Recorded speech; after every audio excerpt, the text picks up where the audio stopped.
The sun dipped below the horizon. Shadows stretched, twisting familiar paths into menacing trails. 10-year-old Elias, known for his adventurous spirit, found himself swallowed by the dense woods of Lahug. Known by locals as the Whispering Woods, Lahug had a sinister reputation.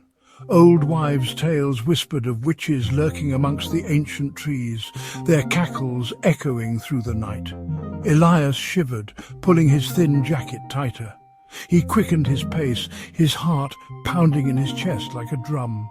Each rustle of leaves, each snap of a twig sent shivers down his spine. He had wandered farther than he intended, lured deeper into the woods by the allure of the unknown. Now fear gnawed at his courage. Just a little further, he muttered to himself, though he wasn't sure what he was hoping to find. Maybe the edge of the woods, maybe a familiar landmark, maybe just a glimmer of light in the rapidly encroaching darkness. The wind picked up, swirling around him. It carried a chill that seeped into his bones. But more than the cold, it was the sound that sent shivers down his spine. Whispers, faint yet distinct. They seemed to come from the trees themselves, murmuring his name. Elias! Elias! He spun around, searching for the source of the voice. His eyes darted from tree to tree, but the thick foliage concealed any sign of life. Yet the whispers persisted, growing louder, closer, wrapping around him like icy fingers. A twig snapped. He whirled around to face the sound, his breath catching in his throat. There, standing in the dim light filtering through the leaves, was a figure. Cloaked in shadow, it seemed to melt from the darkness itself. As his eyes adjusted, he could make out the figure more clearly. An old woman, her face etched with wrinkles, stood before him. Her eyes, like two glowing embers, held him captive. A single gnarled hand emerged from the folds of her cloak, offering him a strange, pulsing fruit. "Lost, little one?" Her voice, raspy as dry leaves, sent chills down his spine.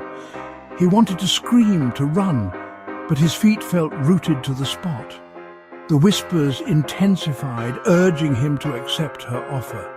"Eat," she rasped, her voice a low growl. "It will show you the way." He hesitated, fear battling with the gnawing hunger in his stomach. The fruit pulsed in her hand, its glow intensifying, beckoning him. Just as he was about to reach for the fruit, a distant sound pierced the oppressive silence of the woods. A dog barking. He clung to the sound like a lifeline. It was a familiar bark. Max, his neighbour's dog. Hope surged through him, washing away some of the fear. "Max!" he called out, his voice trembling but strong. The barking grew louder, closer. The old woman hissed, her eyes blazing with fury. The fruit in her hand withered, turning to dust.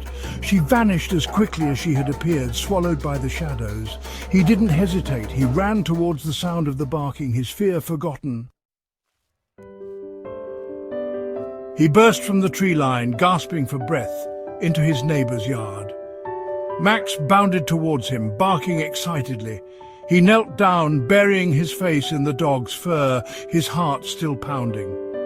"Elias! There you are! We were worried sick!" His neighbour, Mrs. Sanchez, rushed towards him, relief flooding her face. "What were you doing all the way out there?"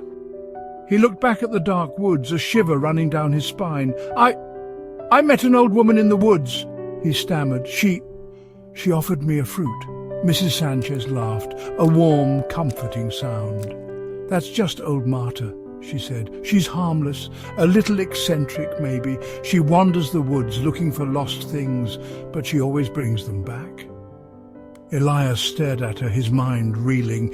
The terrifying witch, the whispers, the strange fruit, all gone, replaced by the image of a harmless old woman lost in her own world. He had been so afraid, so convinced of the danger that he hadn't seen the truth.